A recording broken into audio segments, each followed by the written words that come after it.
Good morning and good evening from wherever you are joining us today. Welcome to our webinar on how to comply with SEC and FTC cybersecurity regulations.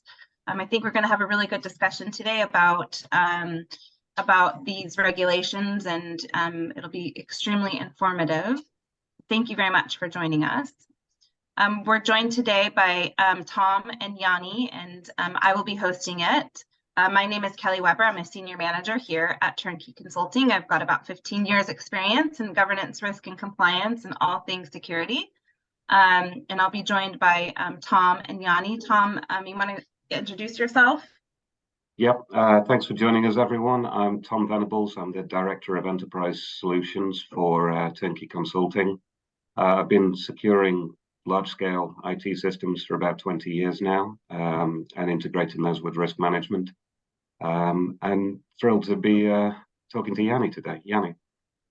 Thanks, Tom. Jannie Wentzel, in the risk and compliance space for probably over 20 years or more years than what I care to count, really helping organizations build out and running their risk and compliance and governance processes. Looking forward to the discussion today. Yeah, thanks both. So today we'll cover lots of different things, and we'll have some really good discussions on each of these topics. But first, we're going to talk about legislative changes, and then we'll go into disclosing roles and responsibilities, and risk management and strategy, and of course the reporting and incidences, which is extremely important. And then kind of the less talked about, but also extremely important, is the third-party risks. And then we'll go into any Q&A. If you have any questions during our conversation, please feel free to put them in the chat, and we will either answer them during one of, if it's applicable to the discussion, or we'll answer them at the end. So we'll get right in. So legislative changes. So why are we seeing so much legislative change with regard to cybersecurity? I'll take that one first, if you don't mind, Jannie. There's been a massive increase in the number of cyber attacks globally. Some pretty high-profile ones that have been hit in the US, like the Colonial Pipeline recently. SolarWinds, Log4j was a globally impacting one. And in response to that increased threat, governments worldwide are starting to say it's not enough to leave it up to the market anymore. We need more stringent regulation to say, how are we protecting not only consumers, but critical national infrastructure, financial services, and a number of key industry sectors. And the SEC and FTC pieces are about protecting investor confidence in organizations' performance and ensuring that material cyber breaches are reported. And similarly, the FTC is looking after consumers as part of that process. Jannie. Tom, I think that is absolutely true. I think there's also a bigger concept that organizations are coming to a realization is it's not if we're going to have an experience a brief or a major incident, it is when. And in that process, we as organizations have a fiduciary responsibility to our stakeholders, our investors, but also to our customers and consumers. And somewhere along the line, we need to have the appropriate processes to make sure we disclose and manage that. And I think that's really what's driving this. Mm-hmm. Yeah, and Kelly, I think the big one for me is that they're looking at all of this legislation. I mean, we're focusing in on two here, but the parallels that we're seeing between what's happening in Europe with NIS2, with DORA, which is financial services, what's happening in Canada with their critical infrastructure. Australia have just set up a new national cybersecurity office as well. And there's a lot of parallels between those that we'll dive into as we get into the details here. Yeah, and Tom, you mentioned material a little bit earlier. Are there any specific rules for what's considered to be a material breach for these new changes that are coming in? I can see Jannie laughing because this is going to be an interesting part. there's a classic consulting answer, which is it depends, of course. But the materiality is a key piece here because you have to have conducted that assessment before the breach. And what I mean by that is this breach going to have an impact on your operational day-to-day, running of the business? Are you going to be in breach of a regulation such as the SEC Cybersecurity ruling, which then makes it a compliance and regulatory failure? So those get reported up to the board. Those have to be disclosed. Really, materiality is about what is the cost to the business. I might not care if a non-production server goes down for a couple of hours. It's not going to necessarily impact my business operations. But if I'm running just-in-time production, or I can't service the needs of my customers for several hours, I'm going to lose money hand over fist. I'm also probably going to incur fines, at which point I've got a financial loss. I'm going to incur reputational loss. I have service recovery costs to consider. I might have cyber insurance to consider as well, and payouts. If it's a ransomware attack, there may be significant cost attached to that. These things all mount up, and understanding when it crosses that threshold of this is significant to our bottom line. And for each different organization, that will be different. But I think most incidents are going to have some level of materiality to them. It's when, as with any risk management, it crosses that threshold. Yeah, I agree. And I believe it's really focused on the SEC refers to material aspects of the incident, the nature, the scope, and the timing of it. And if we look at our standard incident management processes, and Tom, we've talked about this significantly in the last couple of days, it is up to the organization, and as Tom rightly said, it's upfront, not after the incident occurred, but upfront. Make sure you understand what's a material impact from a financial or operational. What is that disruptor? And that really ties back to your incident management process, your business resiliency process, your disaster recovery. None of these things sits in isolation. You need, as an organization, need to understand when I have an incident, when do I declare an incident, at what point, what's that next step? And you need to have that well documented if you look at the FTC and SEC requirements on when you're going to start kicking that process off. When does that clock start counting on how much do I need to disclose? How much do I need to do? That is all considerations for your materiality consideration.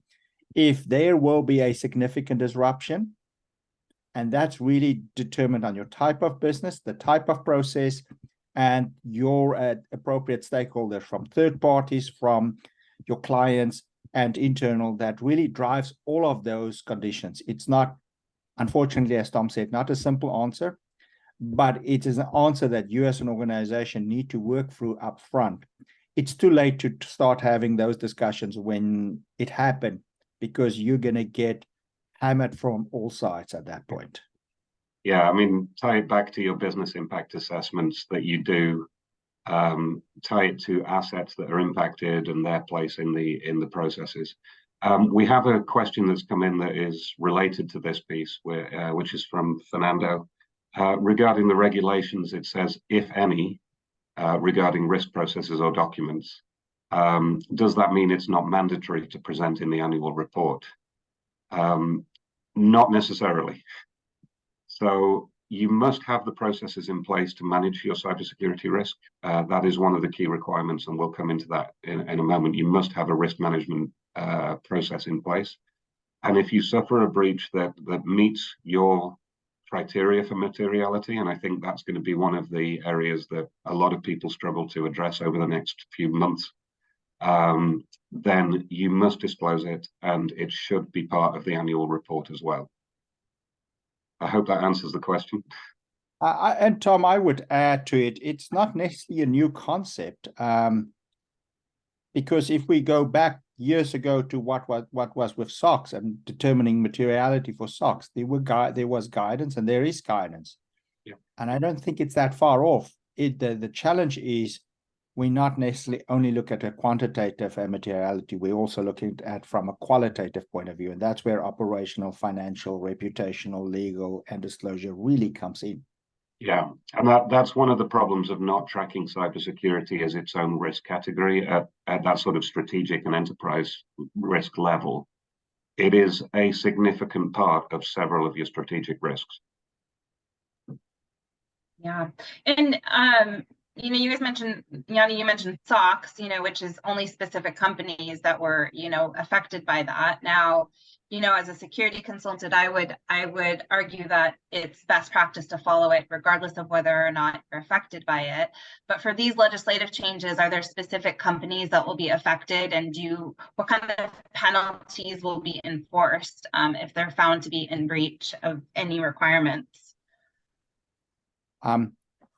I'll start off with should it be only SEC registrants? From a legislation point of view, obviously it's an SEC requirement, yes.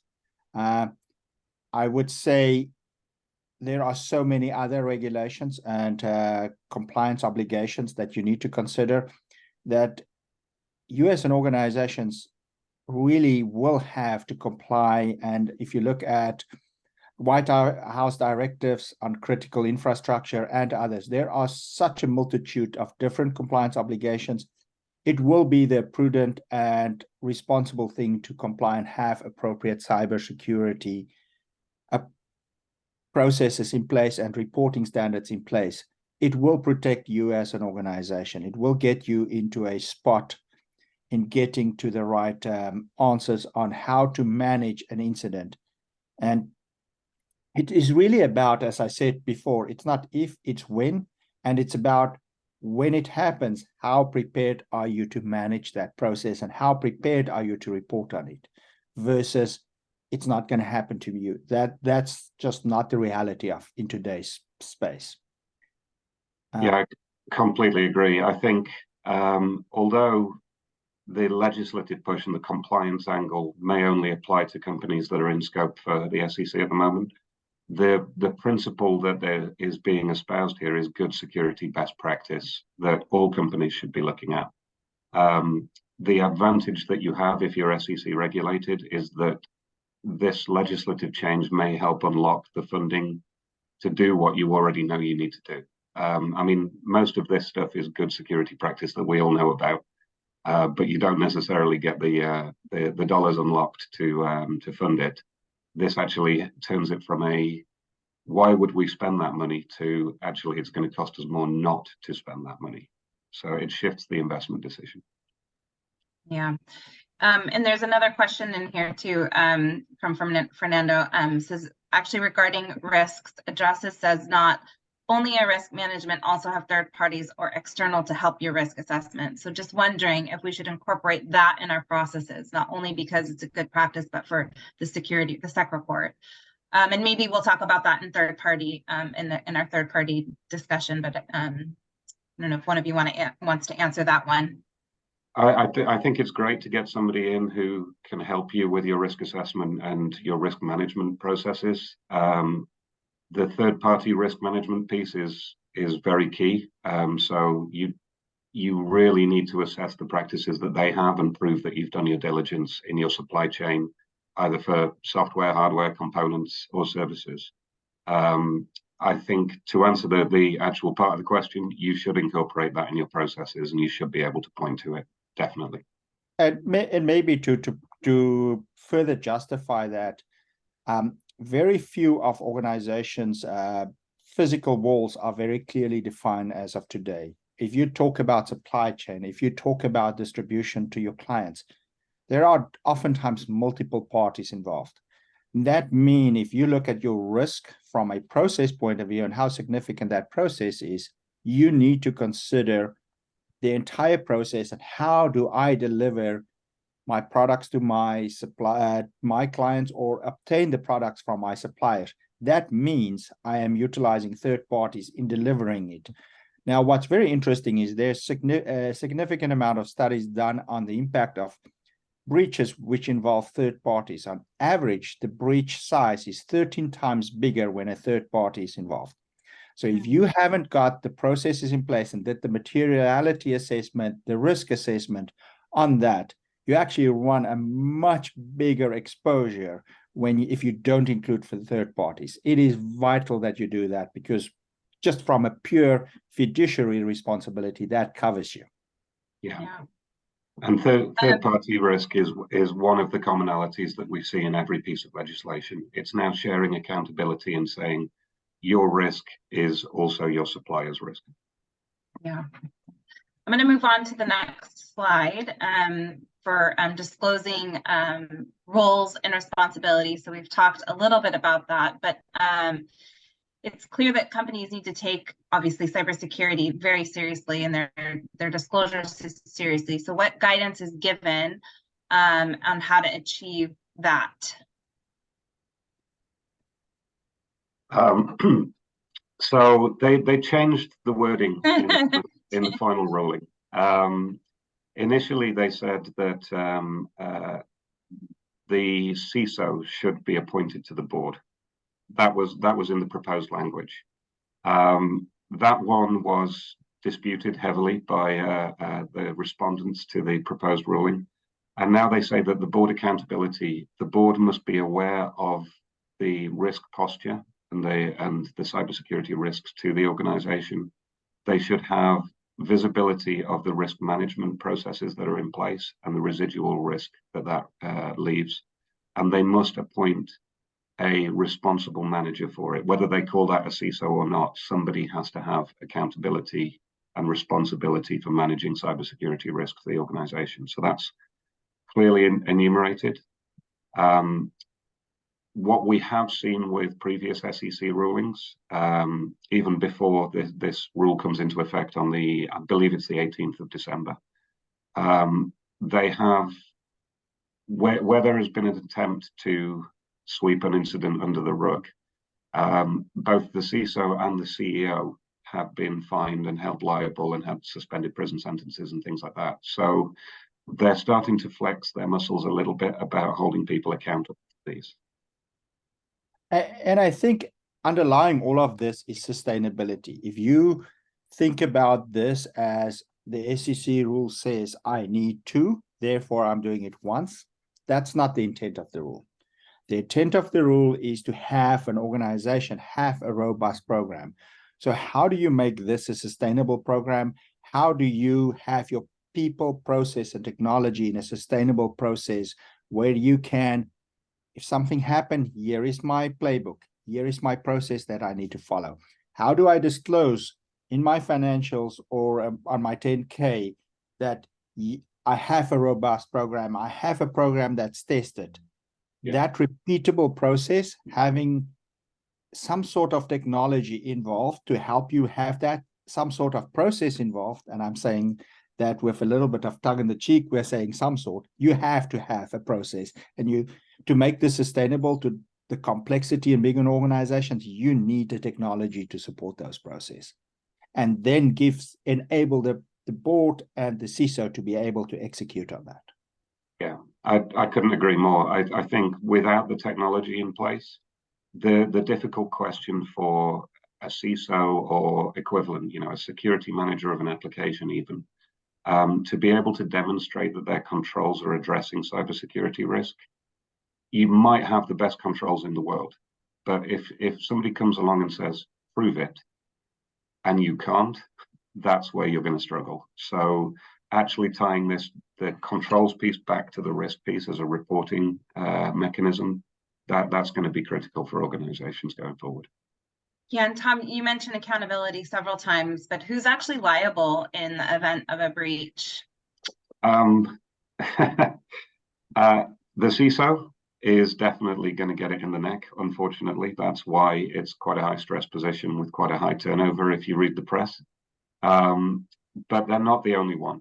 If there are found to be management failings throughout the organization, or people are found to have been derelict in their duty with regard to managing this risk, they can also be accountable. And as I mentioned a moment ago, we've seen the SEC start to flex their muscles a little bit more and really hold people accountable for this, where there are multiple parties involved in saying, we don't want to disclose this breach because of the reputational damage that it might cause. They're not going to look kindly on those sorts of behaviors. And what's fascinating is there's a significant number of studies done on the average duration of a CISO's position. And what's very interesting, there are two results. One is where you have CISOs that really approach this, we will not have breaches. And then there are CISOs that approaches this, we'll probably will have a breach, but we'll have the appropriate processes, what this is really about. What's the process? How do I report? How do I manage it? The CISOs that approach that has a longer lifespan in their position than the CISOs that said, no, it's not going to happen. So the whole underlying message here is have the right processes to manage when things go bad. Yeah. It's not about prevent everything. Obviously, we try to prevent as much as possible, but the complexity of our organizations is in such a spot that we need to have the processes to manage when it goes bad. And that's really speaking to our culture, tone at the top, control and risk ownership that is really the underlying function. If we can clearly identify the responsibilities, not just on the CISO and the board, but throughout the organization, control ownership, risk ownership, my tolerance, my appetite, and exercise that and drive that through, and utilizing the 3 lines model that everybody talks about, but really execute on that. That really drives ownership and hold hands throughout the organization. Yeah, I mean, the nature of the digitally transformed business, if we can call it that these days, I know it's an ongoing process, is that anybody can be involved in a breach, and it's not just your IT organization. Your end users need to be aware of their responsibilities with regard to handling data or engaging in security and awareness training. And if we take a look at something like the NIST model, they're expanding that with version 2 now, and they've got an extra pillar over identify, protect, detect, respond, recover. They've now got organization over there, and that's about culture and awareness and how that is embedded throughout the company. Yeah, I think this just goes right into, risk management and strategy too. So we've talked kind of about the rules and strategies and what's coming down, but what are some management strategies and elements that are required in order to measure cybersecurity risk exposure and reduce it? Do you want to go first, Jannie? Sure. I think the first thing that comes to mind is how can I quantify risk? And the short answer, it's not an easy exercise because quantification requires you to have a lot of underlying information. But on the same vein, when you look at risk identification, it is by pure impact risk identification means I know what are the roadblocks, the challenges, the things that's going to stop me from achieving my organizational objectives, to throw a little bit of textbook definition out there. But that is really underlying what we need to think about. But also important to think through this is there's my business process risks, there's my organizational risk, and then there are risks that's very specific to my information processing. And none of these are standing in isolation. The big driver is my organizational risk. Then more tactical is my process risk, and very tactical and very precise is my information processing risk. So risk of unauthorized access, to be very clear. But how do I quantify that? To look at risk of unauthorized access from a quantitative or qualitative point of view can get you into trouble if you don't consider the bigger picture of risk. You need to think about risk from what are the critical processes this risk, unauthorized access to SAP versus unauthorized access to my help desk, which one are more critical, are both evenly critical. That drives from my business impact analysis, drives from my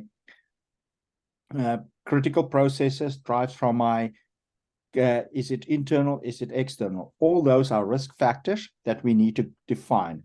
Then on top of that, you also need to start having a common language model in your organization. So if I mean high, does high mean the same for my procurement function versus my enterprise risk function versus my IT risk management function? And it's not high in isolation, but it's high in context of. So have that common model, common language. And I know everybody is probably going to say, wow, that's a mouthful.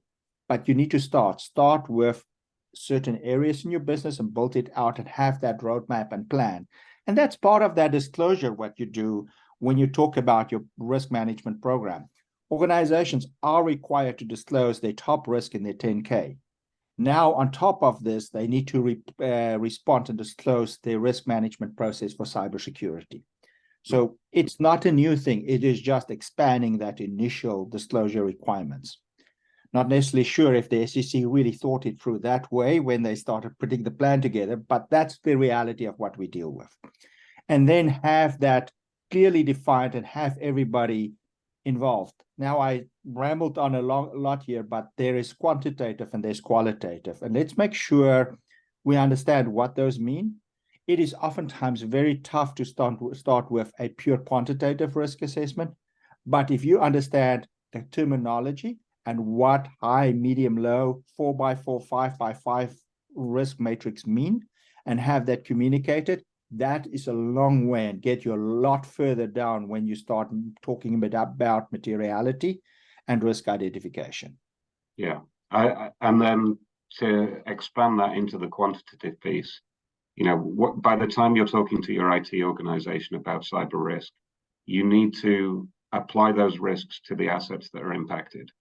So you will map your risks to your processes to your technology that are enabling those processes, and then you should be able to go to the asset level. And at that point, you're talking at the level that your security managers within the IT organization understand. So you can say this server isn't patched to a level that we would like it to be. So then you can start to put those measures together that say, how effectively are we addressing the risk as it pertains to our critical manufacturing process or our critical finance process? So you need to close the gap between that strategic and enterprise risk we were talking about earlier and get into the operational controls that are actually applied to remediate that risk. So you guys are both talking about, you know, quantifying the risks, but what about actually managing and reducing that risks? How can they actually, you know, make that happen? I think there is a prerequisite as part of that. Once you've identified a risk, you need to understand what's my risk tolerance. How much risk am I prepared to take on? To give you an idea, if I say I am going to acquire new businesses, my risk tolerance for acquiring new businesses is probably pretty high. But when I want to say, I want to secure this application, I want to secure my procurement, my SAP, my Oracle, my Workday application, my risk tolerance is probably pretty low because I don't want anybody to have unauthorized access. I don't want anybody to violate segregation of duties. So to translate that into how much controls am I going to put in place? I'm going to put a lot more controls in place to limit access, to limit segregation of duties and make sure my roles are clean. That's really where you start with that driver of how much exposure. So you look at my risk, my tolerance, then I implement controls to reduce the risk to an acceptable level. An acceptable level means it falls within my risk tolerance. If I don't, that means I need to have remediation plans in place. I need to either identify mitigating controls. I either need to probably look at some additional tools to reduce that risk, whatever, or additional exception reporting. Those are the things that I need to consider to bring that risk to an acceptable level. And again, that acceptable level is what I've defined as an organization, my risk appetite, my risk tolerance, the controls, and the effectiveness of those controls to reduce the risk to an acceptable level. Yeah, I couldn't agree more. I think control effectiveness score is one of the key metrics that we're all going to be speaking about soon. If we take a specific example, you know, ransomware is a concern for everybody. We've seen a massive increase through COVID and beyond. It seems to be continuing to trend up. 80-something% of ransomware attacks, it's in the high 80s, occur through some failure at the human layer of security. So somebody clicking on a phishing link, or somebody being very effectively targeted by spear phishing or deepfakes, or business email compromise. So when you look at your control effectiveness score, addressing that human layer, because 80% of the attacks are going to occur through that mechanism, and we've proven that with things like cyber insurance payouts and plenty of breach notifications already. Hitting 80%, that's where you should be putting your investment. Then you can start to look at the 20% that's left and start talking about endpoint detection and network telemetry and SIEM and SOC solutions that address that. But you want to really up your control effectiveness score as much as possible and reduce that residual risk. Yeah, and without getting into acronyms and going into details or technical language, can you give some examples of controls that you have seen in businesses that have been effective and have really worked well? Yeah, I mean, number one on my list would always be get off passwords. We've known for 25 years that passwords are not the most effective way to secure access to systems. Definitely have some multi-factor authentication and governance over your identity. We used to look at systems as being within the network perimeter and therefore secure by default. I think that perception of the world has changed quite a lot. Cloud adoption, erosion of working patterns. Identities are really your new perimeter. So anything that is targeting that part of what is essentially the new firewall to the business is going to have a massive return on investment. So identity governance, multi-factor authentication, segregation of duties, as Jannie mentioned, and actually controlling what people can do. Third-party privileged accounts, I'm sure we'll come onto that in a moment. But also the security and awareness training of the people that are using those identities within your systems. So making them aware. Yeah, I think it continues to be that know your risk, your processes, know the risk in the different portions of your processes, know the controls that I need to reduce that risk. And that comes back to that. It's not a simple once-off, it's a continuous improvement to have those controls and make sure you have an eye on your controls. And as my business processes change, because they do change, as Tom mentioned a couple of times about digital transformation, that inherently means my process is going to change. So that means my risk profile change, that means my controls change.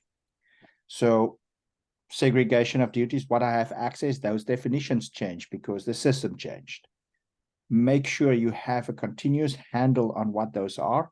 And as Tom referred to third parties, because oftentimes my process now involves multiple third parties and maybe even fourth and fifth parties. Make sure you understand who they are, and then make sure you understand their access as well. Because if we looked at some of the major ones in the past, recent history are all about third parties. And I had my house in order, but I didn't really focus on what the third party have access to. So let's make sure we continue and have a continuous view of my risks and controls in place. Yeah, and I was just thinking too, I think something that I have that's been effective in things that I have done is also just mapping out where your technology is, getting a map of the architecture, and also not just the architecture, but how your critical information flows through your systems.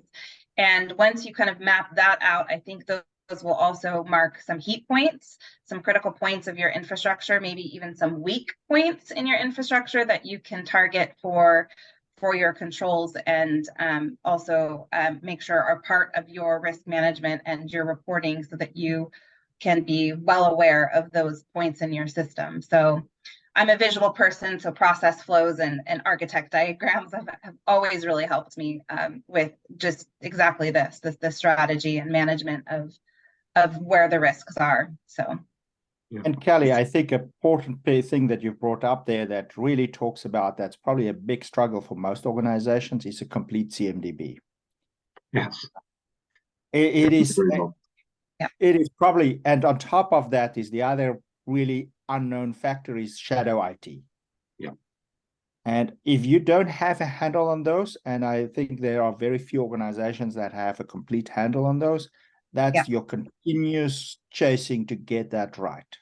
Yep, agreed. Yep, agreed.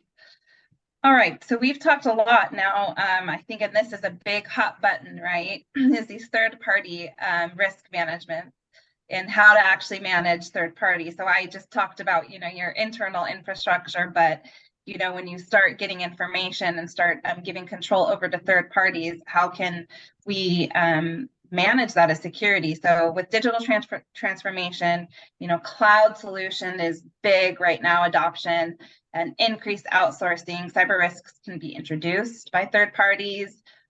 So do these rules require anything of the companies with third parties in that arena?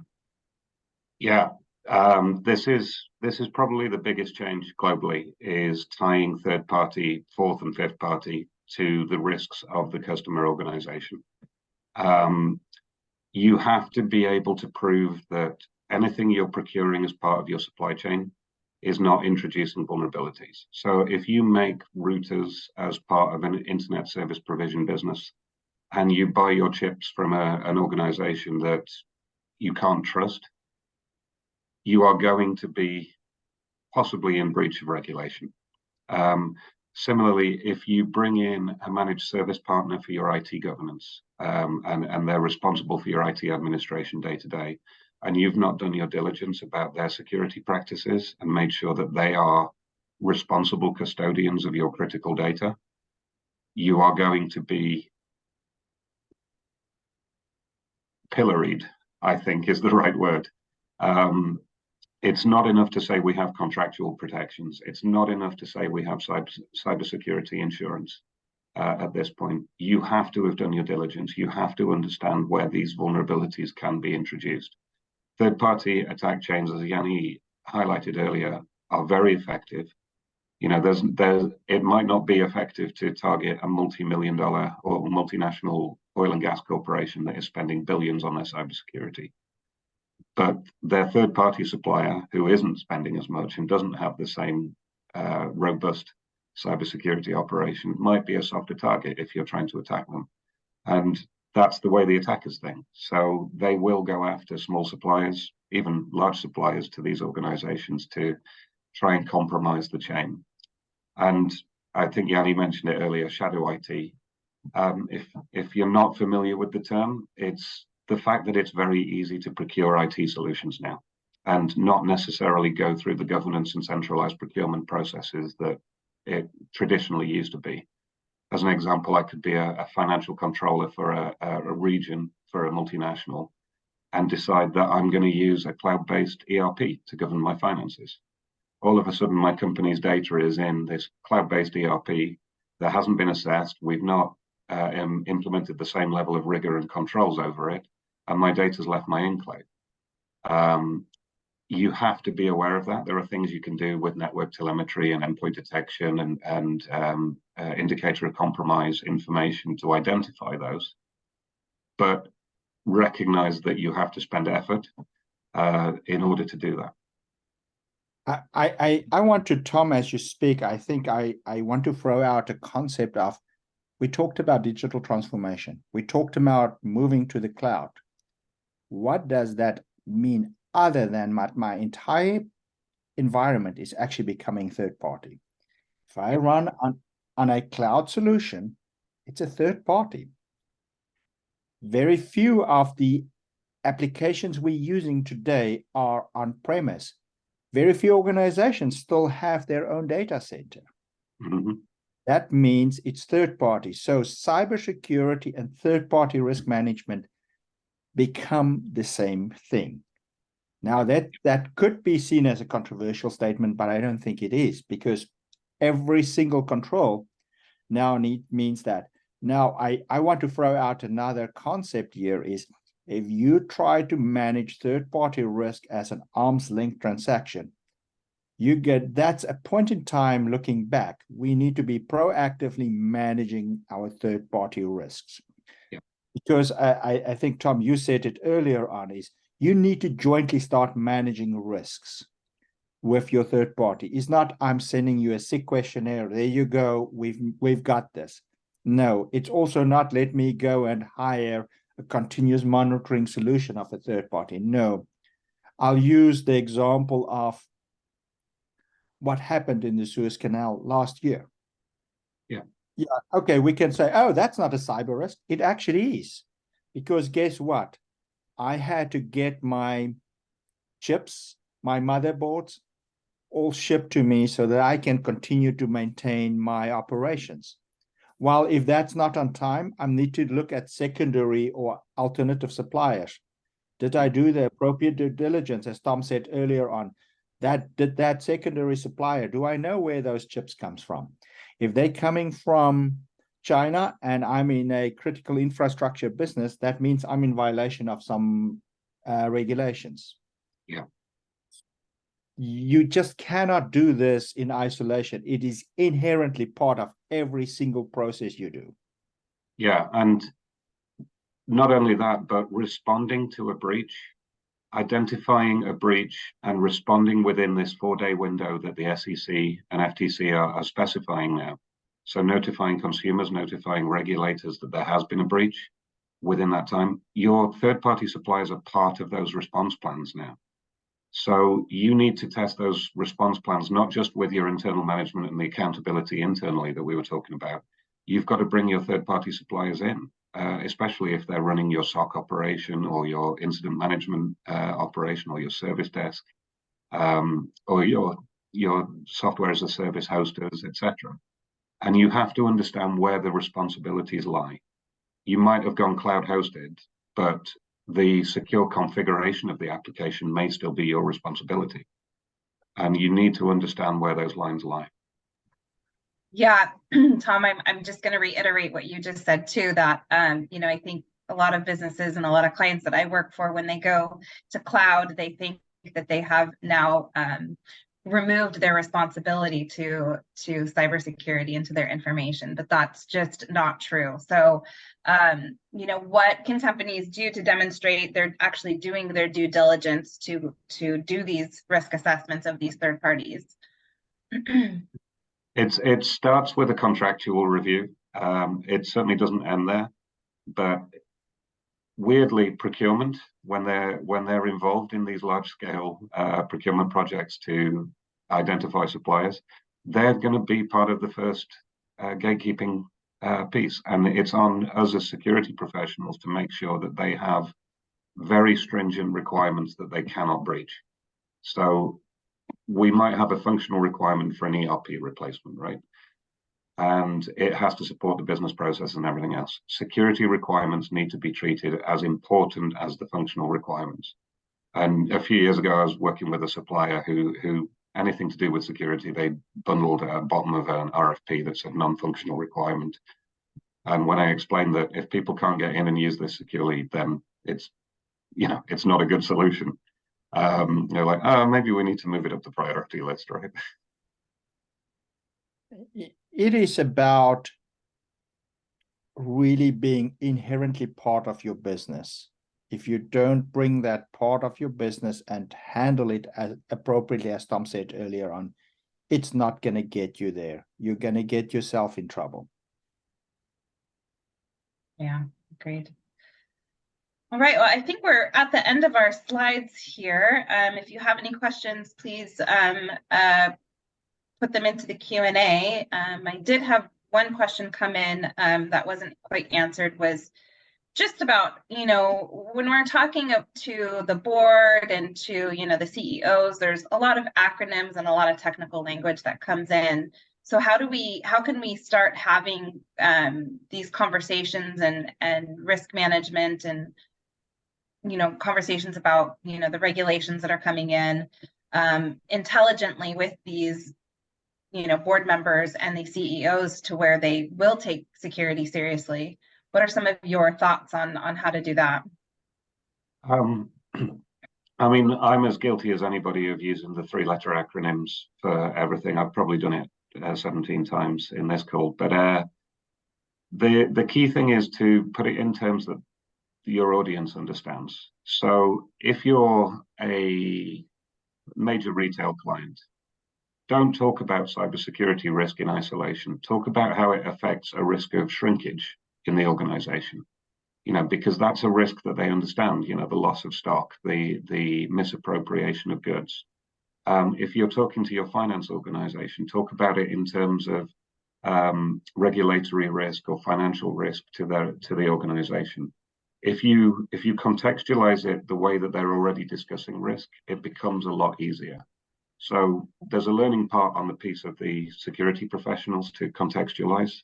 But there's also training and awareness that needs to go all the way up to the board, I think. Yeah.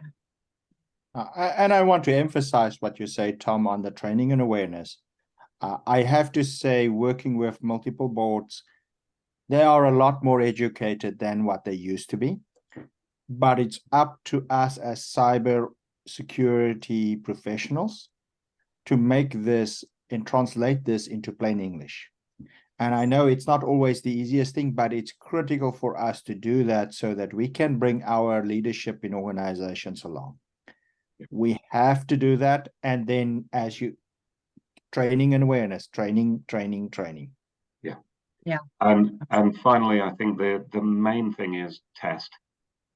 Don't just put these plans in place, but test them and demonstrate that they're working, because that will also mean that when that breach happens, not if, as Jannie highlighted, you are better prepared. If you've ever been part of a breach, the first 15 minutes is everybody running around and panicking. And what you need to make sure is that that's a controlled panic and that you get all of your response plans in place. Yeah, absolutely. I think we're coming to a close here. There was one last question just about whether or not this is going to be, the recording is going to be available. And yes, absolutely. At our website, Turnkey's website, there's a wealth of information in there. This one will be available within probably 48 hours or so. And there's lots of other really great resources there. I highly recommend going and taking a look there for any kind of information on security. There's lots and lots of great webinars. This one will be included in there as well. So thank you both very much, Tom and Jannie, for just a wonderful discussion and great discussion. If anyone has any questions, please feel free to reach out to any of us. We're around and available to answer questions. Even after, you can reach out to us via email or through the Turnkey website or the Cential website as well. So thank you both very much and have a wonderful evening. Thanks everyone for joining.